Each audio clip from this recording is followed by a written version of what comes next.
6 chasseurs russes auraient violé l'espace aérien israélien, donc ce qui serait complètement une première. Pendant 10 minutes, oui.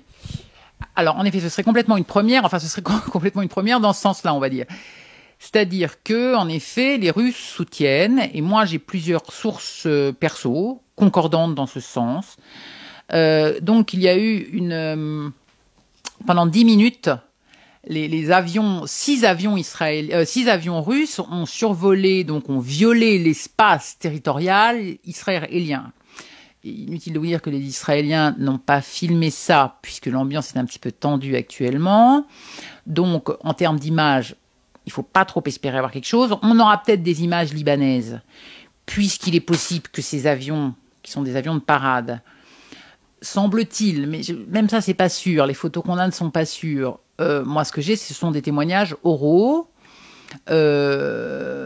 Et je pense que c'est très juste. Je vais vous dire pourquoi je pense que c'est très juste. Je pense que ce n'est pas un mensonge, parce que c'est une pratique courante en Israël. Et moi, je le sais parce que j'ai vécu beaucoup au Liban, et que les Libanais, tous les Libanais, interviewez n'importe qui autour de vous, vous diront que tous les 2 jours, Israël viole l'espace libanais. Il fait même un truc en plus.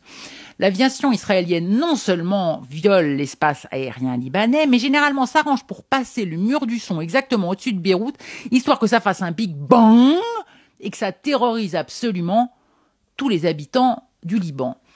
Les Libanais vivent avec ça depuis des années et sont terrorisés. Ça marche très bien, cette petite politique.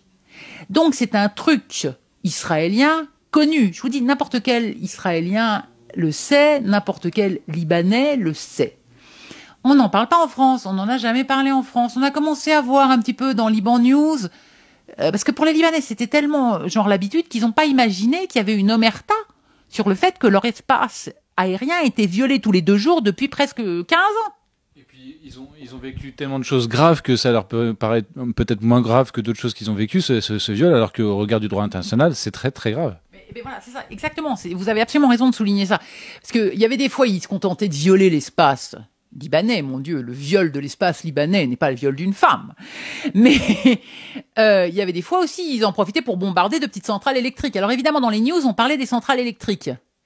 Mais on oubliait de signaler que sur une fois le bombardement d'une centrale électrique qui était une pure catastrophe, il y avait eu 6 fois de viol de l'espace aérien. Donc c'était devenu c'est une telle banalité, c'était une routine, que les Libanais sont tombés de leur chaise. Quand par exemple, j'ai fait partie des gens qui leur ont dit, mais il faudrait peut-être que vous le signaliez. Mais pourquoi ils me disent, mais c'est bien évident. J'ai dit, mais comment ça, c'est bien évident? Pas du tout, il faut avoir vécu au Liban pour le savoir, ça.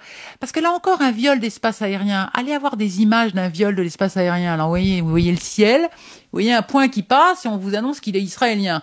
Enfin, excusez-moi, mais enfin, si vous, en voyant une tête d'épingle, vous êtes capable de dire que c'est une tête d'épingle israélienne, chinoise ou guatémaltèque, vous êtes très fort. Et ça me fait penser aussi, d'ailleurs, parce que je l'ai mentionné en début d'interview, lorsque l'avion russe avait été abattu par les Turcs en 2015, la justification invoquée, c'était « Ah, mais l'avion russe a violé l'espace aérien turc ». Donc on voit bien que c'est quand même quelque chose de grave de violer, pour un pays lambda, normal, c'est très grave de se faire violer son espace aérien. Ah mais absolument, absolument. Je faisais cette plaisanterie de fort mauvais goût en disant qu'on violait pas une femme. Mais c'était un peu à dessein. C'est-à-dire pour dire qu'en gros, si ça se voit et qu'il y a des traces, c'est très grave. Mais que là, c'est un problème juridique. Dans la législation internationale, on ne viole pas l'espace aérien d'autrui, c'est tout, ça ne se fait pas. Voilà. Bon. Et pour l'ONU, c'est quelque chose d'extrêmement grave. Sauf que les pauvres Libanais, si vous voulez, c'est un tout petit pays, ils ont quand même des voisins très envahissants. La Syrie est un cousin avec lequel ils ont des relations bien compliquées, mais c'est quand même, on va dire, un frère un peu envahissant. Les Israéliens sont plus qu'envahissants, et les Turcs, qui ne sont pas ils n'ont pas de frontière commune avec la Turquie, mais enfin qui ne sont pas très loin, sont très envahissants aussi. Donc ces pauvres Libanais, si vous voulez, le fait qu'on viole leur espace aérien, c'est pas du tout que son dénouille, c'est que c'était vraiment devenu la routine. Et donc, ils ont commencé à le dire. Je pense là à François Bachat. Je vous encourage à suivre Liban News, qui est donc un média fait par François Bachat, ou Paul Khalife, qui est le correspondant de RFI à Beyrouth. Voilà, ça sont des gens intéressants à suivre. Parce qu'ils vont vous dire, ah mais oui, mais ça, tout le temps, ils vont... Et alors des images, je vous dis, on a que ça, sauf que c'est des têtes d'épingle, hein. Un viol aérien, ça c'est moins visuel que d'autres types de viols. Voilà. Mais c'est dramatique d'un point de vue international, mais surtout, c'est l'arme du crime. C'est-à-dire que c'est la façon dont Israël s'est toujours manifesté au Liban.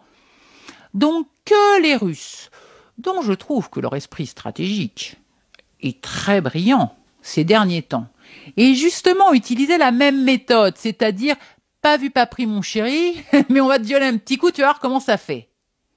Pendant 10 minutes.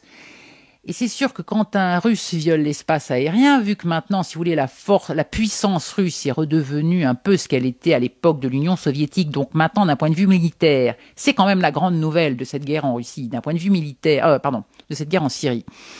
D'un point de vue militaire, les Russes sont revenus à leur pouvoir militaire de l'époque de l'Union soviétique.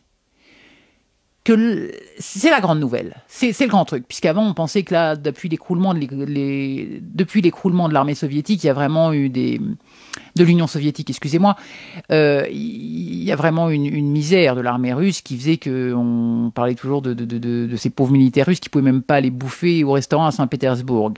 Et ça a été un des premiers chantiers de Poutine que de redonner sa grandeur à l'armée russe, pour justement dans le cadre d'une guerre froide qui doit rester froide, faire comprendre qu'on a les moyens de dire merde à l'ennemi américain, puisque c'est bien ça, la guerre froide, on est d'accord. Hein.